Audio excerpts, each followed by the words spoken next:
अगर कोई बच्चा 11 से प्रिपरेशन अपना स्टार्ट करना चाहता है नीट की, तो अपना लैंग्वेज क्या रखे, किस मीडियम में प्रिपरेशन करे। इंग्लिश टू हिंदी थोड़ा कन्वर्जन है, वो तुमको सीरीज लेकर के या फिर जो हिंदी वाली बुक है उसको लेकर के बस थोड़ा थोड़ा देखते रहना है। तो बच्चा 11 से प्रिपरेशन कर रहा है, उसका बेस एकदम अच्छे से क्लियर रहेगा और वो पहले अटेम्प्ट में अपना अच्छे से नीट क्लियर कर लेगा। हेलो दोस्तों, this is Suresh Patel and welcome back to my YouTube channel. I am third year medical student at SMC Pratapgarh. आज टॉपिक होने वाला है, अगर कोई बच्चा 11 से प्रिपरेशन अपना स्टार्ट करना चाहता है नीट की, तो अपना लैंग्वेज क्या रखे, किस मीडियम में प्रिपरेशन करे, और दूसरा कि उसके लिए कौन सा बैच है पीडब्ल्यू में। तो चलो शुरू करते हैं। पहले कांग्रेट्स टू ऑल जो कि 11 से प्रिपरेशन करना स्टार्ट करने जा रहे हैं, क्योंकि पता है वो बहुत ही अच्छा काम कर रहे हैं, बाद में उनको झेलना नहीं पड़ेगा। अगर जो बच्चा 11 से प्रिपरेशन कर रहा है उसका बेस एकदम अच्छे से क्लियर रहेगा और वो पहले अटेम्प्ट में अपना अच्छे से नीट क्लियर कर लेगा। ठीक है, तो चलिए शुरू करते हैं। पहले देखो वो बच्चे आते हैं, मैंने 3 कैटेगरी में डिवाइड किया है। पहले जिनको पता है कि उनको हिंदी मीडियम में ही करना है, उनको मीडियम चेंज नहीं करना है, वो हिंदी में ही, उनका बोर्ड भी हिंदी में है तो हिंदी में बोर्ड भी देंगे, हिंदी में प्रिपरेशन करेंगे और हिंदी में नीट भी देंगे। ठीक है, तो उनका तो छोड़ दो, उनका पूरा कॉन्सेप्ट क्लियर है कि उनको हिंदी में ही करना है, तो उनको कोई डाउट ही नहीं है। बच्चे प्रॉब्लम उनका है जो मीडियम चेंज करना चाहते हैं, मतलब उनका बोर्ड देना हिंदी में है क्योंकि वो हिंदी मीडियम भी बोर्ड या जो स्टेट बोर्ड है उसमें है, लेकिन फिर वो आना चाहते हैं कि प्रिपरेशन वो इंग्लिश में करना चाहते हैं। तो उनके लिए मैं बताना चाहता हूँ, देखो अगर तुम लगता है कि तुम बहुत वीक हो, मतलब तुम 2 नोट्स नहीं बना सकते, प्रॉब्लम क्या आ रही है, मैंने बहुत सारे कमेंट्स देखे, वो बोल रहे हैं कि अगर भैया हम इंग्लिश में प्रिपरेशन करना चाह रहे हैं तो अगर हम जो बैच ले रहे हैं उसका नोट्स हम अलग बनाएंगे जो नीट प्रिपरेशन के लिए करेंगे, और अपने बोर्ड के एग्जाम में हम लिखने की प्रैक्टिस करने के लिए या जो थ्योरी हम पेपर देंगे उसके लिए नोट्स हम अलग बनाएंगे। तो इतना टाइम हम लाएंगे कहां से? तो मुझे भी लगा सच में बहुत बड़ा प्रॉब्लम है, क्योंकि 2 नोट्स हम कैसे साइमल्टेनियसली बना सकते हैं, उतना टाइम नहीं होता हमारे पास।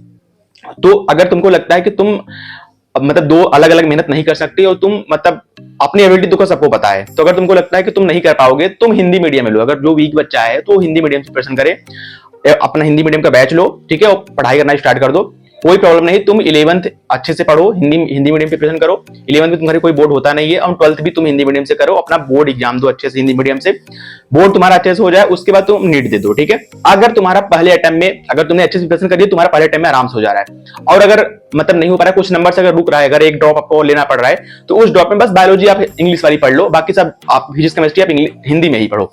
तो अगर बायोलॉजी आप इंग्लिश में पढ़ ले रहे हो तो उससे क्या होगा कि कॉलेज में आने के बाद जो भी हम इंग्लिश के टर्म सुनते हैं बायोलॉजी में, तो वो तुमको याद रहेगा, तो तुमको ज्यादा यहाँ प्रॉब्लम फेस नहीं करना पड़ेगा। बस एक चीज तुमको करना है, अगर वो भी ड्रॉप लगे तब, वरना अगर पहले अटेम्प्ट में हो जा रहा है तो बहुत अच्छी बात है। यहाँ आकर के तुम सीख लोगे, सब कुछ सीख लेते हैं, जो लिखने की प्रैक्टिस होती है, जो एग्जाम यहाँ रिटन होते हैं, वो सबकी प्रैक्टिस हो जाती है। ठीक है, अब जो भी अगर हिंदी मीडियम का बच्चा है वो भले इंग्लिश में प्रिपरेशन कर रहा है, जैसे मैंने किया था, लेकिन मुझे भी प्रॉब्लम होती, मुझे भी सीखना पड़ा था, तो वो अल्टीमेटली हो जाता है। मेन चीज है तुम्हारा सिलेक्शन। तो तुमको अगर प्रॉब्लम हो रही है इंग्लिश में या तुम नहीं मैनेज कर पा रहे हो, तुम हिंदी में ही करो। जो वीक बच्चा है उसे मैं सजेस्ट करूंगा तो हिंदी में ही प्रिपरेशन करना स्टार्ट करे। 11th भी अपना अर्जुना बैच से ले और 12th तुम्हारा लक्ष्य बैच है, तो ठीक है, दोनों में हिंदी मीडियम वाला बैच लो और प्रिपरेशन करना स्टार्ट करो। अपना बोर्ड भी हिंदी में दो और नीट भी अपना हिंदी में दो। ठीक है, जो बच्चा वीक है उसके लिए बता रहे। और जो बच्चा ऐसा है जिसको लगता है कि वो कर सकता है, मतलब वो दोनों तरफ के ज्यादा मतलब फोकस कर सकता है, नोट्स बना सकते, देखो अगर जो बच्चा है वो जो इंग्लिश फोकस कर सकता है, जो मतलब थोड़ा ठीक ठाक पढ़ने में है, तो 2 नोट्स बनाने की जरूरत नहीं, क्योंकि उसको भी उतना टाइम नहीं मिलेगा, सबके लिए उतना ही टाइम होता है। ठीक है, तुम्हारी एबिलिटी थोड़ी तुम्हारी ज्यादा हो सकती है बस, बाकी टाइम सबको वही मिलेगा। तो उसके लिए मैं बता रहा हूँ, डबल नोट्स बनाने की जरूरत नहीं है। तुम 11th अगर पढ़ रहे हो, तुमने अर्जुना बैच लिया नीट के लिए, ठीक है, तुम 11th में पूरा वही पढ़ो, इंग्लिश से ही पढ़ो, तुम्हें कोई दिक्कत नहीं, तुम पूरा इंग्लिश वाला पढ़ो, उसका ही नोट्स बनाओ। जब तुम 12th में आओगे तो तुम फिर लक्ष्य बैच लो और वही पढ़ो, लेकिन तुमको अलग से क्या करना है, क्योंकि तुम्हारा बोर्ड भी है 12th में, तो तुमको क्या करना है, मतलब जो इंग्लिश टू हिंदी थोड़ा कन्वर्जन है, वो तुमको सीरीज लेकर के या फिर जो हिंदी वाली बुक है उसको लेकर के बस थोड़ा थोड़ा देखते रहना है। बाकी मेजर चीजें तुमको नहीं करना। जैसे फिजिक्स में बता दूं, फिजिक्स में जो न्यूमेरिकल्स है या डेरिवेशन है, तुमको इंग्लिश वाला ही लिख देना है, कोई दिक्कत नहीं। तुम अब थोड़ा बहुत जैसे अब करेंट है, तुम उसको धारा लिखने में इतना आइडिया होता है, या तुम हिंदी वाली थोड़ी बुक पढ़ के तुम इतना आइडिया लगा लो कि थोड़ा बहुत तुमको जैसे जो मेजर टर्म है उनकी हिंदी तुमको पता हो। बाकी अगर तुम लिख रहे हो थोड़ा बहुत इंग्लिश उसमें आ रही है, तो एग्जामिनर उसे ऐसा नहीं कि तुम्हारा नंबर काट देगा, हिंदी मीडियम का बच्चा इंग्लिश कैसे लिख रहा है, ऐसा कुछ नहीं है, बल्कि वो शायद अच्छा नंबर ही दे दे, ऐसी कोई दिक्कत नहीं है। आप कोई साइकिल है उसे आप डिस्क्राइब कर रहे हो रिटन एग्जाम में, तो उसका कोई दिक्कत नहीं, वो नंबर देगा आपको, आप भले इंग्लिश में ही उसमें वर्ड यूज कर दिए हैं। तो मेन फोकस आपको करना है अपने प्रिपरेशन के लिए, बोर्ड तुम अच्छे से तुम्हारा निकल जाएगा। ठीक है, तुम अगर जो बच्चा लगता है कि वो मैनेज कर सकता है तो इंग्लिश वाला ही बैच ले, 11th में कोई प्रॉब्लम नहीं है, अपना पूरा फोकस अपने नीट पर करो, तुम्हारा बेसिस भी एकदम क्लियर हो जाएगा। फिर 12th में तुम आओ, 12th में बस तुमको थोड़ा सा फोकस करना है अपने बोर्ड की तरफ, तो तुमको थोड़ी ज्यादा मेहनत करनी पड़ेगी। उसके अलावा जैसे कि अब है ना, पूरा तुमने सब कुछ डेरिवेशन और सब कुछ तुमने लिखा, क्योंकि वो बोर्ड के हिसाब से पढ़ा जाता है। मतलब पता है कि अगर बच्चा 12th में है उसको बोर्ड भी देना है, तो उसमें जैसे होता है ना कि अब तुम ड्रॉपर का बैच लोगे तो उसमें डायरेक्ट तुमको फार्मूला बता दिया जाएगा, या फिर अगर डेरिवेशन बताया भी जाएगा तो बताएंगे कि आप याद मत रखो, क्योंकि आपके लिए जरूरी नहीं है, वो बस हमको बता रहे कि फार्मूला आया कहां से है।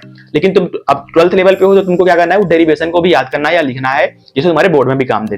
बाकी अलग कुछ नहीं करना है, ठीक है। तो ये जो बच्चा थोड़ा लगता है कि वो कर पाएगा, वो इसके लिए है। देखो दोनों सबका फायदा है, जो भी हिंदी मीडियम से प्रिपरेशन करना चाहता है, जो हिंदी से इंग्लिश में आना चाहता है, जो शुरू से ही इंग्लिश में करना, तीनों का फायदा है। सबसे बड़ा फायदा ये है कि तुम अभी से करना स्टार्ट कर रहे हो, क्योंकि पता है जो बच्चे अभी से नहीं करते, पता है अब बहुत सारे बच्चे होते हैं जिनको पता ही नहीं रहता कि हाँ कब से करना है, बस उनको पता है कि हाँ ठीक करना है, मेरे को डॉक्टर बनना है, पर कैसे उनके इर्द गिर्द भी कोई नहीं रहता जिनको बता पाए।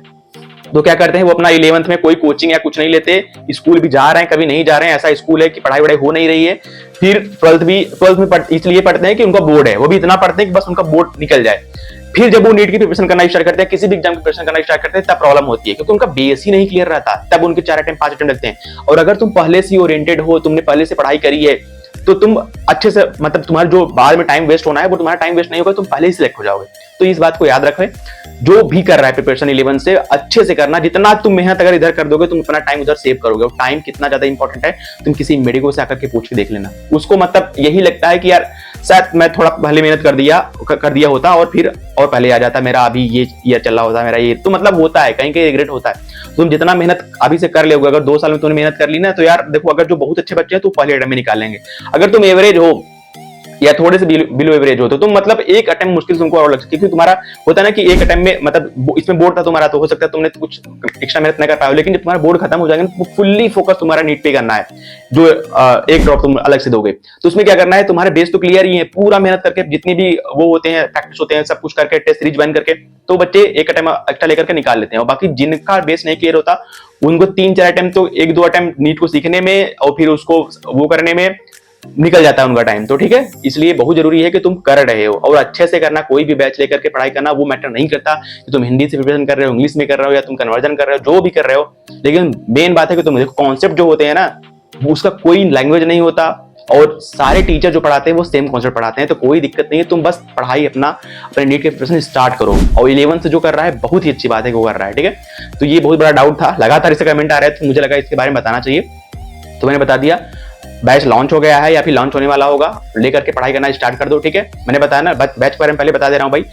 अर्जुना बैच है 11th के लिए, लक्ष्य बैच है 12th के लिए। 12th का बच्चा अगर वो देख रहा है तो वो भी स्टार्ट करना पढ़ाई, अगर तुम 11th में नहीं की हो तो 12th में भी कर दो, क्योंकि कम से कम तुम्हारा 12th तो अच्छा हो जाए, 11th ने बात कर ही दी है। तो ठीक है, मिलते हैं किसी अगले वीडियो में, तब तक के लिए ओके बाय।